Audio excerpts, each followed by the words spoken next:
Rasul, al-imanu yazidu wa yanqus. Iman itu naik turun. Jangan sampai iman kita melorot, apalagi kehilangan iman. Apa yang harus kita lakukan supaya iman kita minimal enggak turun, minimal stabil? Kalau iman kita turun, ini mudah kita berpindah iman, mudah berpindah keyakinan. Maka minimal iman kita bertahan. Gak bisa meningkat, ya minimal stabil. Apa yang harus kita lakukan Bapak Ibu supaya iman kita tetap bertahan? Minimal iman bertahan. Yang pertama, tahfidzus shalah, pelihara salat. Ya, karena orang yang rutin menjaga salat, yang dimaksud salat sini adalah salat 5 waktu, sulit bagi musuh untuk membujuknya agar imannya turun.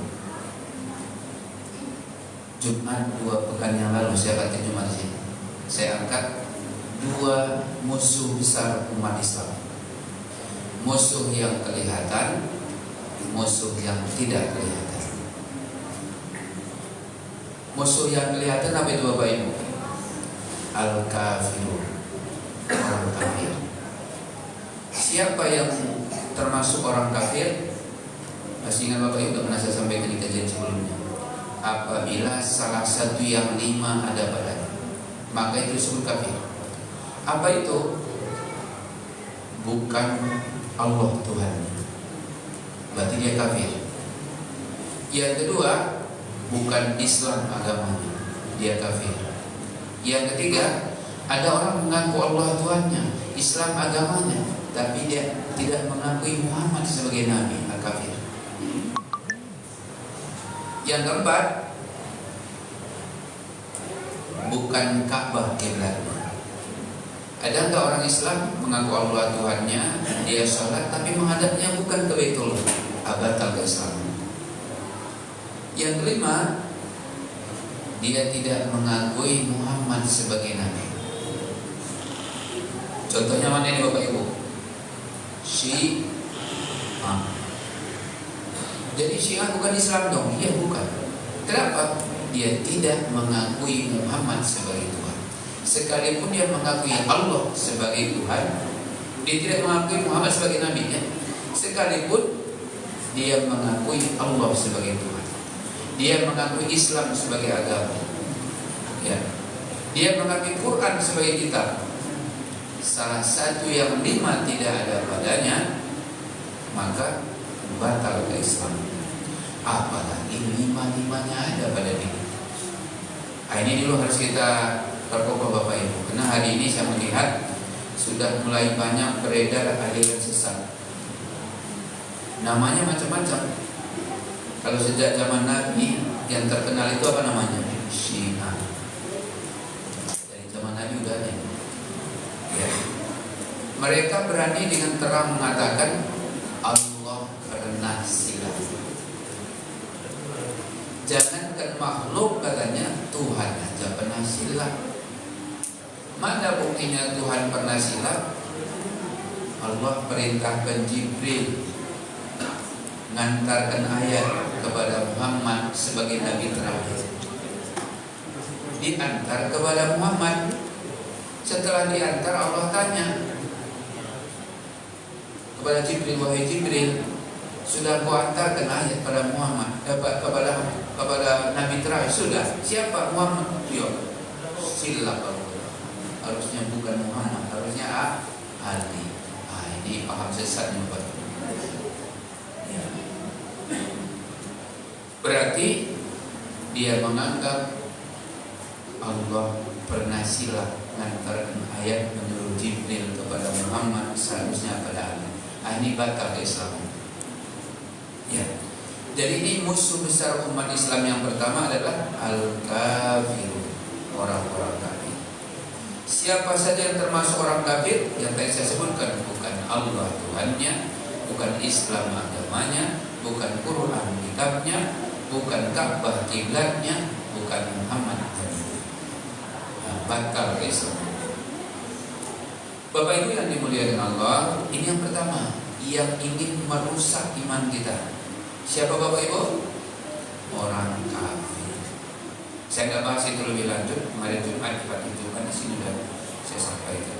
Bapak-bapak yang hadir mungkin sudah tahu. Jadi bagaimana caranya agar iman kita ini minimal stabil, separah-parahnya kita bertahan, jangan sampai keluar, jangan sampai turun. Jadi yang pertama yang kita rawat, as-salat, pelihara sholat. Sholat 5 waktu jangan sampai tinggal. Maka apa kata Rasul dengan tegas? Beda antara mukmin dengan bukan mukmin, tarkus sholat. Lihat siapa orang yang mengaku muslim tapi dia berani meninggalkan sholat, itulah bedanya mukmin dengan bukan mukmin. Jadi secara kasar apa Bapak Ibu? Tidak diakui dia orang beriman. Ya. Saya bacakan hadis yang lebih tegas lagi.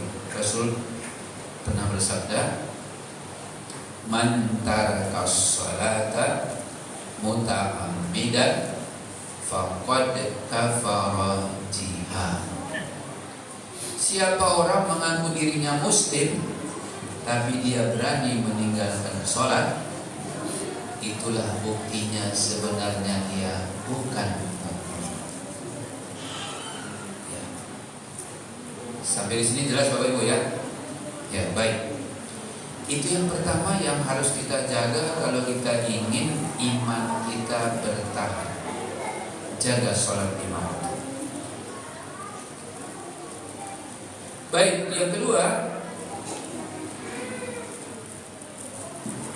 tilawatil Quran atau tasmi'ul Quran. Sering baca Al-Quran. Kalau membaca kita mungkin gak sempat, sibuk, imomat, dengar bacaan Al-Quran. Apa sebabnya Bapak Ibu? Masjid beberapa menit sebelum sholat diperdengarkan lantunan Al-Quran. Itu kiat para BKM agar rumah di sekitar masjid mereka mendengar lantunan Al-Quran, imannya akan dikuatkan Allah. Ya. Karena ketika Al-Quran diperdengarkan, syaitan, iblis sulit membujuk kita untuk melakukan dosa dan maksiat. Makanya kenapa di rumah kita itu apa kata Rasul? Kalau kalian ingin rumah kalian itu nyaman ditempati, ya, kemudian merasa kita tenang tinggal di rumah kita, lakukan 2. Ya, ini bukan bicara amal wajib, ini yang sunat. Apa itu Bapak Ibu? Banyak baca Al-Quran. Ya. Yang kedua, rajin melakukan sholat. Sholat apa itu Bapak Ibu? Pertama sholat apa? Tahajud. Yang kedua sholat. Ya. Itulah hak rumah kita Bapak Ibu. Jangan sampai rumah kita sudah mewah, ada AC-nya, tapi rumah nggak pernah dapat haknya. Ya, kita sudah merasa indah rumahnya, tapi kenapa rumah itu kok bawaannya nggak nyaman? Nah, mungkin haknya belum dikasih. Apa hak rumah? Sering baca Al-Quran. Maka kata Rasul, hiasi rumah kalian dengan tilawatil Quran. Rajin baca Al-Quran. Saya pernah meruqyah rumah di Jalan Setiabudi, Kompleks Setiabudi Pak. Penghuni rumahnya suami istri tengah malam dipindahkan. Yang satu ke garasi mobil, yang satu ke toilet.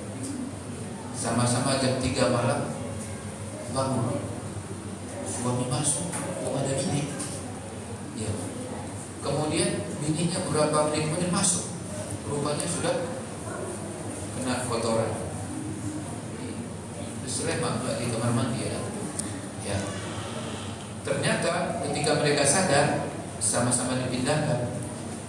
Saya bacakan Al-Quran di rumah itu. Malam besoknya itu rak piringnya digoncang. Kami pikir gempa, itu mencapik rak piring yang bergerak. Selesai rak piring itu pagarnya itu dibuka, tutup, buka, tutup, orang tidak ada. Setelah digembok, dia punya telepon rumah, berdering, diangkat, tidak ada suara. Siapa punya kerja Bapak Ibu? Jin. Ya. Begitu kita bacakan Al-Quran, ya, berapa kali terdengar, karena rumahnya itu ada lantai 2, terdengar suara lari keluar.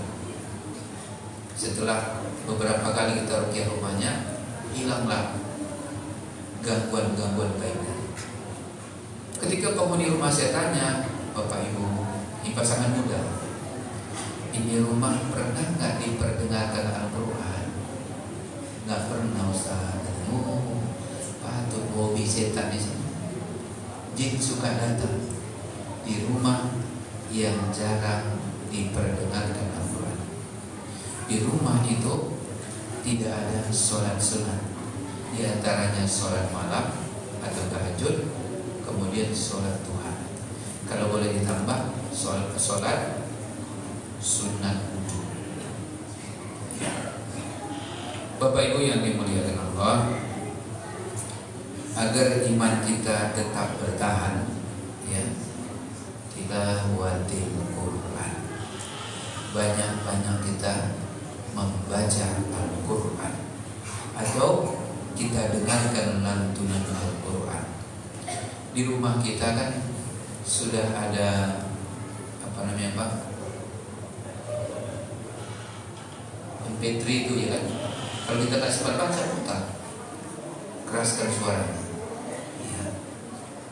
Kalau dulu kami di pesantren Bapak Ibu, ya dulu kan nggak ada handphone kan. Ada seorang nenek itu kalau datang ke pesantren kami itu dia habis sholat maghrib nggak pulang, tunggunya Isya. Ngapain dia sebelum masuk waktu Isya dibaca Al-Quran? Ya. Dan uniknya setelah nenek ini berjamaah di masjid lingkungan pesantren dan dia rutin baca Al-Quran, kami merasakan manfaat yang luar biasa. Apa itu Bapak Ibu? Santri kami buat. Zaman saya masih 1800, kalau sekarang mungkin udah di atas 4000 ya. Santri boleh dikatakan makan di pesantren kan pas-pasan Pak ya. Namanya masal rame-rame. Ya gizi mungkin ala kadarnya saja. Kemudian rumah sakit juga jauh, paling puskesmas dekat pesantren. Klinik di pesantren dokternya tidak setiap hari, tapi santrinya jarang sakit. Santrinya cerdas-cerdas. Padahal kalau dari sisi gizi, ya ikan asin masih buat pesantren, telur, ya. Tapi alhamdulillah sehat. Santri mudah menghafal. 6 bulan tidak bisa bahasa Arab. Ya. Ketika kami ingin tahu, ternyata setelah 1 tahun ditanya oleh Ustaz, siapa kira-kira jamaah ini yang rajin berdoa? Ternyata ini tadi. Ya Allah, ku bacakan Quran ini di umurku yang sudah tua ini. Tolong santri yang sedang belajar pesantren ini, sehatkan mereka, jadikan mereka cerdas. Ya Allah, luar biasa. Bapak Ibu, kita pun begitu. Inilah gunanya kita berjamaah. Boleh jadi nggak semata-mata ikhtiar kita sendiri kita bisa begini. Mungkin ada doa di antara yang rutin rajin berjamaah di masjid ini yang kita tidak tahu apa isi doanya, tapi dia ikut mendoakan kita. Salah satu niatnya boleh jadi, ya Allah, dengan bacaan Quranku ini sehatkan semua, jamaah masjid ini sehingga mereka semakin gemar datang ke masjid. Boleh jadi Bapak Ibu. Ya, silakan kita bertawasul dengan Al-Quran. Bapak Ibu yang dimuliakan Allah, itu yang kedua. Yang ketiga, tafakkarul al-alam. Kita renungkan kondisi alam jagat raya. Ya Allah, ada siang, ada malam, ada gelap, ada terang,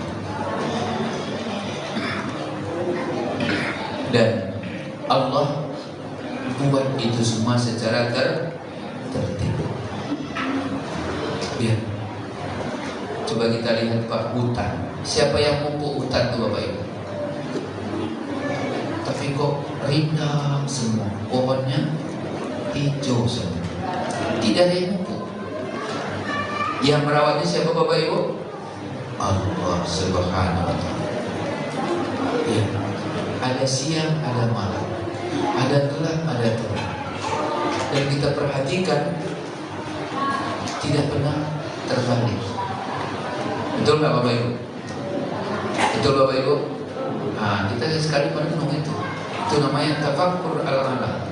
Kita renungkan kondisi alam jagat raya. Ya.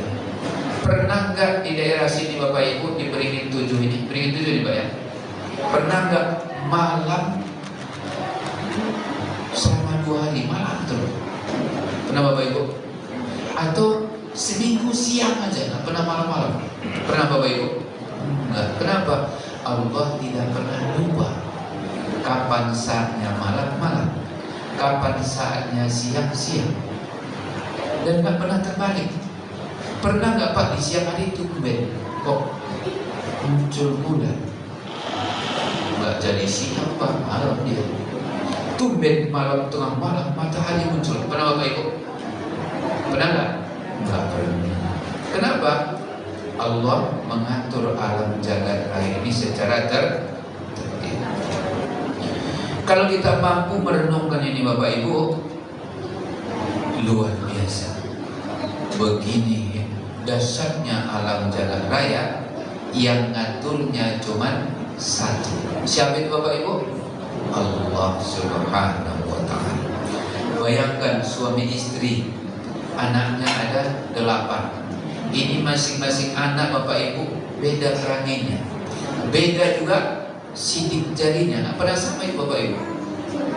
Ini seiring semakin majunya teknologi, ya, dasar Allah perlihatkan kekuasaan.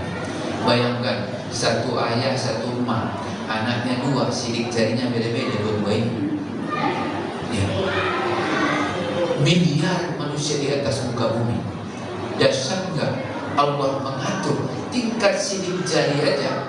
Semua manusia yang ada di muka bumi nggak pernah sama. Siapa yang mengaturnya ini Bapak Ibu? Allah. Dasar.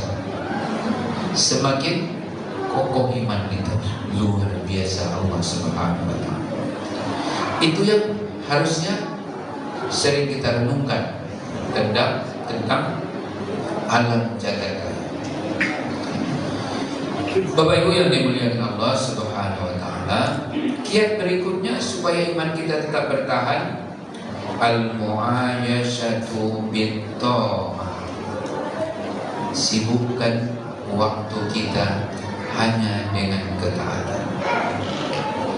Karena kalau kita buka peluang untuk melakukan dosa dan maksiat, ini musuh akan mengikuti kita. Ada peluang, ada kesempatan, dia akan giring kita untuk melakukan dosa, mulai dari dosa-dosa kecil. Kalau kita sudah terbiasa melakukan dosa kecil, musuh akan menggiring kita untuk terbiasa melakukan dosa sedang. Kalau kita sudah terbiasa melakukan dosa sedang Bapak Ibu, dia akan giring kita untuk melakukan dosa-dosa besar. Kesempatan itu kita tutup. Caranya al-mu'ayashatu bit-ta'ah. Sibukkan waktu-waktu kita hanya dengan ketaatan. Selesai satu ibadah, kita berpindah dengan waktu yang lain hanya bersama ibadah. Dan kita melakukan ibadah tidak hanya baca Quran, puasa, zakat, kemudian sholat, cari nafkah juga termasuk ibadah. Ya. Tapi kita punya ragu-ragu agar cari nafkah itu tergolong ibadah. Apa ragu-ragunya Bapak Ibu? Halalan thayyiban. Carilah yang penghasilan kita yang halal dan juga baik. Bapak Ibu yang dimuliakan Allah Subhanahu wa taala, kita buat musuh kita itu lelah mengikuti kita. Nah, tadi saya sampaikan dua musuh besar umat Islam. Pertama, musuh yang kelihatan. Siapa tadi Bapak Ibu? Al-kafirun, orang-orang kafir. Musuh yang tidak kelihatan ada apa? Apa saja itu? Pertama, al-munafiqun, orang-orang munafik. Siapa orang munafik itu? Kata Rasul, 3 tanda orang munafik. Pertama Bapak Ibu, ya, kalau berjanji, ya dia khianati. Yang kedua, ya, yang kedua Bapak Ibu, ya, yang ketiga, tidak aman. Ya, itulah orang munafik. Bisa jadi orang munafik ini bergaul dengan kita, menggunakan simbol yang kita gunakan. Dia pakai baju koko. Kalau perempuan yang mungkin pakai jubah, menggunakan jilbab, tapi dalam hatinya dia sedang memata-matai kita. Karena orang munafik ini tidak kelihatan, tapi hatinya busuk, ingin memberangus dan menghancurkan Islam, maka balasan bagi orang munafik jauh lebih parah dibanding orang kafir. Lihat An-Nisa 138 balasannya. Innal munafiqina fid darkil asfali minan nar walan tajida lahum nasir. Sesungguhnya orang munafik, kata Allah, itu balasannya di bawah, paling bawah dari neraka. Berarti sebagai apa dia Bapak Ibu? Kerak api neraka. Setelah orang munafik, di atasnya siapa? Al-kafirun, orang-orang kafir. Kenapa balasan orang munafik ini lebih dahsyat dibanding orang kafir? Karena dia intelnya orang kafir. Dia mungkin berbaur dengan kita Bapak Ibu, tapi ingin menghabisi Islam, maka balasannya juga jauh lebih dahsyat. Ini yang kita pahami, ya. Ini pertama, al-munafiqun, musuh yang tidak kelihatan. Yang kedua siapa Bapak Ibu? Iblis. Ini nggak kelihatan, ya. Ya, iblis, kemudian jin. Ya, ini musuh umat Islam. Pertama, orang munafik. Kedua, iblis. Ketiga, jin. Keempat, nafsu. Ya. Ini 4 musuh yang tidak kelihatan ini selalu merongrong kita agar kita jauh dari ibadah, jauh dari Islam, jauh dari Allah. Targetnya cuma satu. Apa targetnya Bapak Ibu? Dibuatnya kita ini dibenci Allah dengan cara kita hobi bermaksiat. Tujuan akhir dari musuh tadi, baik orang kafir, orang munafik, iblis, jin, nafsu, tujuan akhir cuma satu. Apa itu Bapak Ibu? Supaya kita dibenci Allah. Orang yang dibenci Allah, balasnya apa? Neraka.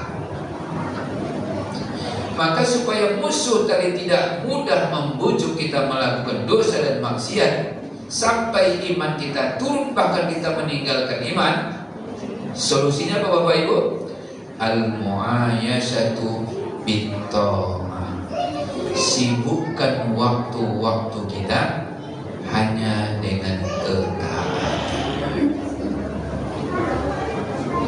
Bapak Ibu yang dimuliakan Allah Subhanahu wa taala, yang berikutnya, kiat berikutnya supaya iman kita tetap bertahan, istiqomah fi amal.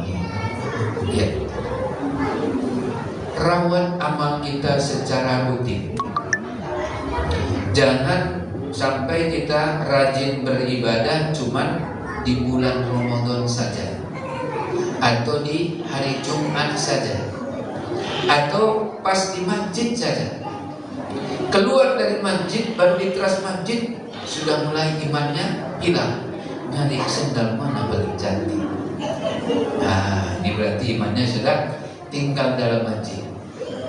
Atau pas di kantor, bukan haknya ditandatangan, bukan haknya diambil. Nah, berarti imannya sudah tinggal sampai di masjid saja. Begitu di kantor, hilang imannya. Siapa punya kerja ini Bapak Ibu? Musuh tadi.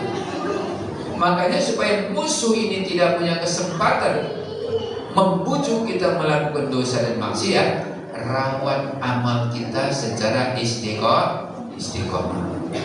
Maka amal itu keluar dari masjid, ada rupanya amal kita. Kita udah selesai sholat, ada apa amalnya Bapak Ibu?